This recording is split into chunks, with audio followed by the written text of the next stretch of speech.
Meeting নারায়ণগঞ্জের রূপগঞ্জের রংধনু CNG refuelling station limited নামে একটি গ্যাস স্টেশনে গ্যাস লিকে দিয়ে আগুনে পুড়ে জিহান নামে এক 4 বছরের শিশুর মৃত্যুর ঘটনা ঘটেছে। শুক্রবার সন্ধ্যায় উপজেলার কর্ণদ্বীপ এলাকায় এ ঘটনা ঘটে। জিহানের মামা শিহাব জানান, রূপসী দেওয়াল থেকে বোনের বাড়ি নরসিংদী সাহেব প্রতাপ বেড়াতে যাওয়ার সময় পাম্পে প্রাইভেট কারে গ্যাস নিতে গেলে নজল থেকে আগুনের সূত্রপাত হয়। পরে আগুন গাড়িতে ছড়িয়ে পড়লে শিশু জিহানের বাবা শরীফ ও মা জান্নাতুল গাড়ির বাহিরে থাকলেও গাড়িতে থাকা শিশু জিহান আগুনে পুড়ে ঘটনাস্থলে মৃত্যুবরণ করেন। কুলতা পুলিশ ফাঁড়ির ইনচার্জ মিজানুর রহমান বলেন, খবর পেয়ে ঘটনাস্থলে এসেছি এবং তদন্ত সাপেক্ষে আইনগত ব্যবস্থা গ্রহণ করা হবে। এ সময় এলাকাবাসী পাম্পের ভাঙচুর করেন। এখন পরিস্থিতি স্বাভাবিক রয়েছে।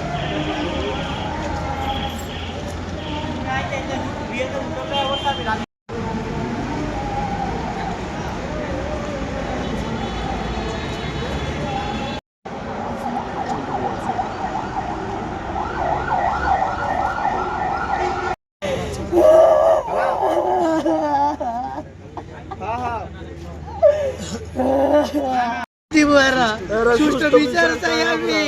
আমার পাখিটারে বাইরে লাইছে কাপড় লিতির কারণে আমি বইরা আমার পাখিটা বইরা গেছে গা। পাখিটা আমার কইজার টুকরা ড্রাইভারে গাড়ির গেট খুলতে চাইছে, আবার ড্রাইভারে টান্ডারা লয়ে গেছে গেট খুলতে দেয় না।